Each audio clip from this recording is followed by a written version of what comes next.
Hello, my friends. Welcome to my corner. You don't know this, but before I began to read literature with a capital L, whatever that means, my reading consisted primarily of Stephen King. This is not the place or the time to go into details, and I'll let you know that there will be much more to come about this topic. But I just wanted to say that after a very long time, and I am talking here of a very long time, I have decided to revisit this great old friend of mine. It was in the year 2008, if I remember correctly, that I read Needful Things. And since that time, I had not read Stephen King again, and I just finished reading The Dark Half, one of the novels that I was missing from his, I guess we could call it, his classical period. So what I wanted to do was to approach this novel through a series of concepts that I think are interesting, right? And I want to share with you what could be seen maybe as my notes on a reading of The Dark Half. So before we actually go into these concepts, let me give you some general information about the novel, okay? We are looking at about, let me see exactly, 478 pages. So it's, I would say, medium length for Stephen King. And if I had to describe it in terms of genre, I would say this is basically a crime novel with elements of the supernatural and with elements of horror. It is, I will say, one of Stephen King's most straightforward stories. Basically, in a nutshell, what you have here is a writer, Thad Beaumont, who creates an alter ego that he decides to name George Stark. So you have a writer and his pseudonym, basically.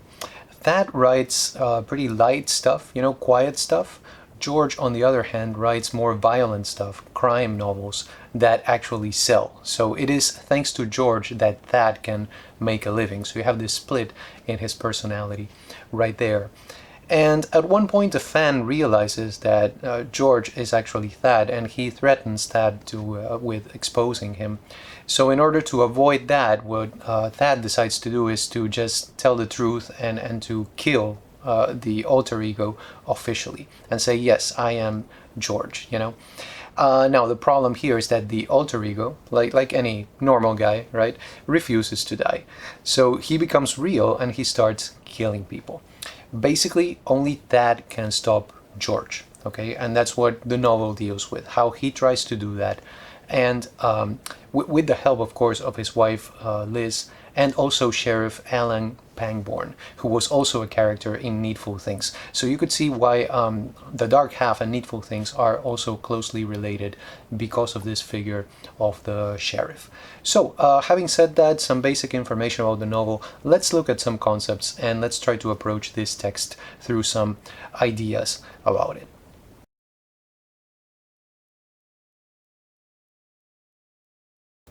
The first concept that I thought about when I was reading The Dark Half may be an obvious one. That is the notion of persona. As you may know, the word persona by etymology means mask, which I always find fascinating because we think of a person as an individual, irreplaceable unit, but actually what the etymology of the word suggests is that each one of us has different masks that we put on depending on the situation and depending on the circumstances that we find ourselves in. Now, in some professions, this is clear, right? If you think of an actor, that is clear. You have different masks that the actor wears. Also, when it comes to writers, because writers have their writing persona, and in this case of The Dark Half, you have literally a case in which the persona takes over for a while, which is also a problem in psychology, right? Carl Jung writes about this. What happens when you have another self, right? Another side of you that becomes stronger than your quote-unquote real self. That's when you have an identity crisis and a problem right there, just like Thad Beaumont has in the novel. But there are also other professions that you can think of where this becomes very strong, right? The alter ego. Let me give you a personal example right here. You may know this by now, but I teach, right?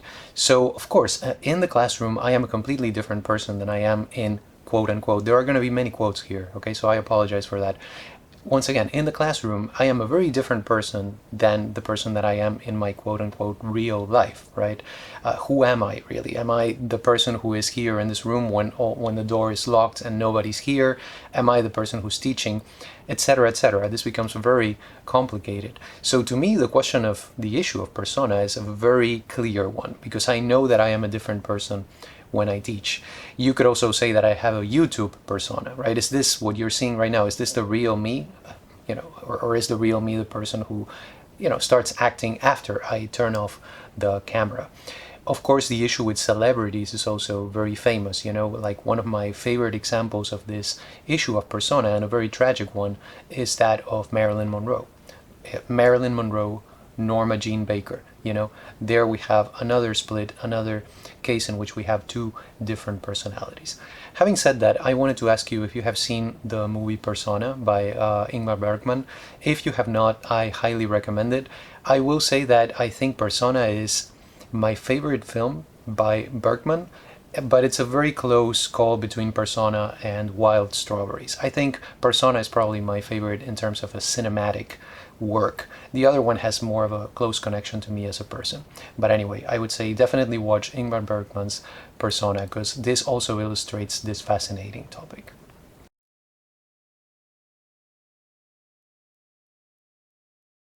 Many years ago, I decided to write a doppelganger novel because this is a topic that I am absolutely obsessed with.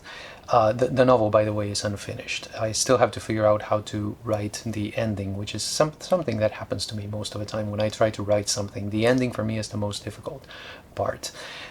So when I was trying to write this novel, what I did first is I tried to immerse myself in similar texts. So I got my hands on any text that I could find, any classic really, that dealt with the topic of the double. Of course, William Wilson by Edgar Allan Poe, The Double by Dostoevsky, Despair by Vladimir Nabokov, needless to say, Dr. Jekyll and Mr. Hyde by Robert Louis Stevenson, and then a couple of stories by Borges, that story Doblaje by Julio Ramón Ribeiro, another classic. And another thing that I did was I started to watch movies that dealt with that topic, like Persona, like Performance, which you can see here also, Black Swan, The Double Life of Veronique by Kieślowski, all of these, right? So I felt, if I immerse myself in these stories, then I will be able to produce something along those lines. And I also read Otto Rank's famous study on the double, okay, which is a kind of an old text, but I thought it was very valuable still.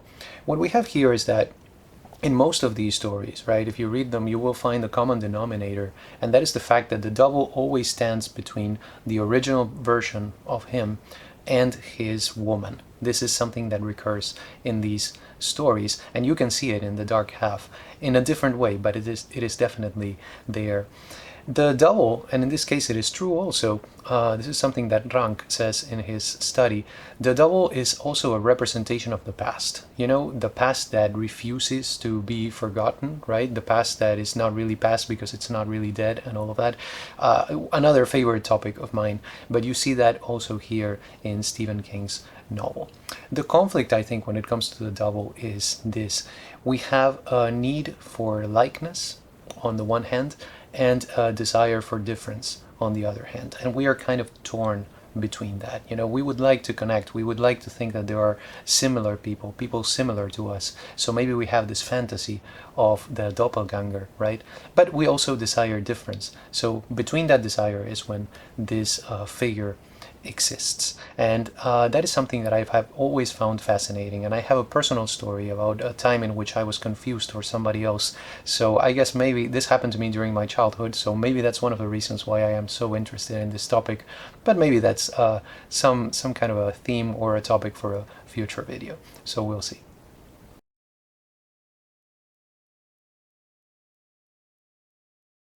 I think The Dark Half is one of Stephen King's most clearly allegorical novels. If you think about it, he deals literally with a topic, a critical concept that is meant to be symbolic, and that is, of course, the death of the author. You can read about this in Roland Barthes' famous essay, and Michel Foucault also talks about this when he asks, what is an author? And he likes to talk, instead of the author as a person, of the function of the author, right? The author function, rather, if you translate it into English. So this is something that we take for granted, I think. I don't know if you've read that story, The Figure in the Carpet by Henry James. This story in which a person becomes obsessed with that theme that unites all of the work of an author, and he is obsessing about this, and he wants to ask the author about this. these days, nobody would lose sleep over something like that. Nobody would dream of going to an author and asking him or her, hey, what did you mean by this? Like, what is the bottom line here? What is the actual official meaning of this text? Because each one of us can do that, right? Each one of us has the power to interpret. So the death of the author is something that even though we may not know the concept, it really is something that as critics and as readers we take for granted these days. Now, Claude Simon, one of my favorite authors, as you may know by now, he said, the novel makes itself. I make it and it makes me.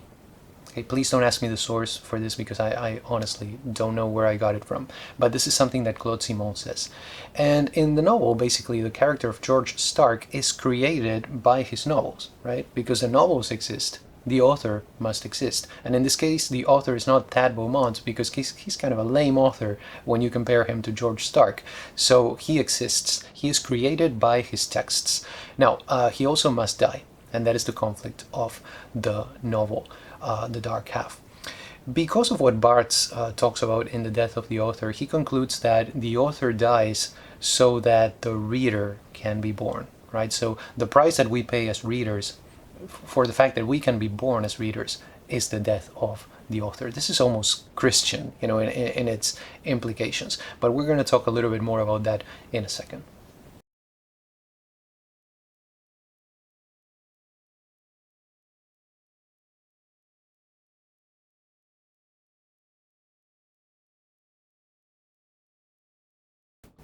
Continuing with what we were saying before, if you look at the Judeo-Christian story of creation, God basically creates the universe through his word. It is by the word of God that the universe comes into existence. That is why if you go ahead a little bit and you look at the Gospel of John, it says at the beginning, in the beginning was the word. So basically we have the word as that unit that gives rise to everything else. If you want to look at it that way, everything basically explodes from that concept of the word that we have at the center. Now, you may read that literally, you may read it figuratively, or both. You may not read it at all, but that really tells you what importance we give to the word in the Judeo-Christian tradition. So that is a given right there. There's an activity that I like to do with my students, and I do this every semester. I give them a list of 20 words, right? And they have to write for each one of those words the first word, the first concept that comes to their mind. So it's basically a word association activity. And this really opens our minds to so many things, right? The words are carefully chosen, right? I try to stay away from concepts like father, mother, things like that may give rise to, maybe not the best concepts sometimes, right? But I choose words that maybe have some ambiguity to them. And then after we have done the activity, of course, they get the chance to exchange the lists with their classmates and see how they have responded to the words. You can draw a lot of conclusions based on that. So I think it's very interesting because we agree on the denotation of the words. If I say ocean, everybody knows what I'm talking about. But when it comes to the connotation, what you have there is just an explosion of meaning, right? Because the connotation is basically up to each one of us. We bring the meaning into the word when it comes to the connotation aspect of that word. And I think that is just simply fascinating, right? So basically words give birth to ideas, right? That is what happens. When you say a word, people start thinking about certain things, right? So words give birth to ideas, and that can also be dangerous. That is what the novel shows, because in this case you have a very dangerous idea coming to life because of the words that gave it existence.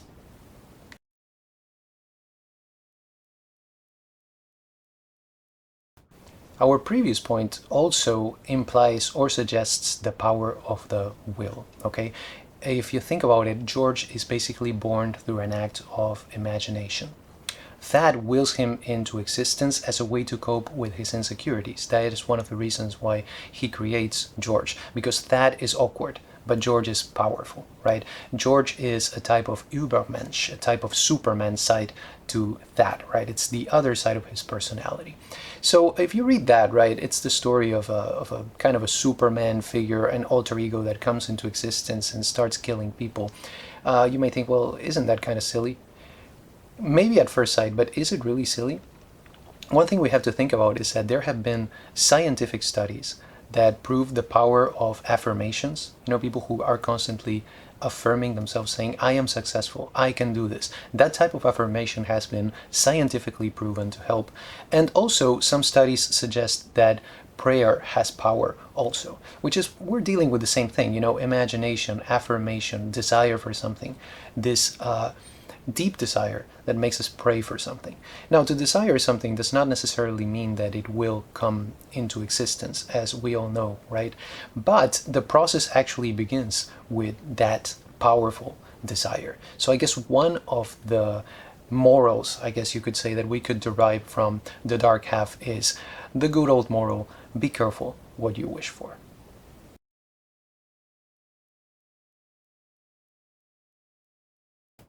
The Argentine author Ricardo Piglia, one of my favorite authors, said that the author should tell the truth as if he or she were lying. Now, another thing that I do in my classroom, besides the word association activity, is I like to work with folktales. I am a big fan of folktales, and I really think they are quite powerful. So I like to incorporate that into my classes. And after looking at a folktale, you know, or interpretations of them, what I ask my students is a story like The Beauty and the Beast a true story, right? And of course, the immediate answer that they have is no, right? If you think The Beauty and the Beast, do we have a historical Beauty and the Beast that existed in a given place? Of course we don't, right?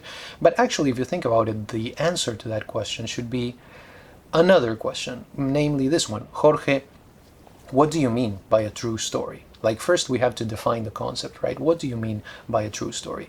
And at that point in the class, it's when we come to divide, right? And to draw the difference between the concepts of fact and truth, right? So folktales, are they factual? No, they're not, right? There was not a historical Cinderella, for sure. But do they not have some truth, or quite a lot of truth to them many times? Yes, they do. So I think in that sense, we could say that there is a connection right there. We have the idea of fiction, the idea of truth, the idea of fact. And I would say that while folktales are not factual, they are definitely quite true. And I think the idea of the author as liar is something that you could also explore here in The Dark Half. Let me read you one quotation that comes very close to the beginning of the text. Here we read, he was, after all, a novelist, and the novelist was simply a fellow who got paid to tell lies. The bigger the lies, the better the pay, right? So we have this idea of the writer as a liar that is present throughout, and it's connected to what I was sharing with you a couple of minutes ago about Ricardo Piglia, this idea that the author should tell the truth as if he or she were lying. So why is it that we pay for these lies, right? I think it has to do with something that I shared with you before in a previous video. We really like these lies that tell the truth. Literature is a lie. I mean, fiction, right? When we're talking literature, fiction is a lie that tells the truth. Films, fictional films, are also lies that tell the truth. This is something that I borrowed from Jean Cocteau, and I really think it illustrates why we need these lies, because there is, after all, truth to them also, and that's what we look for.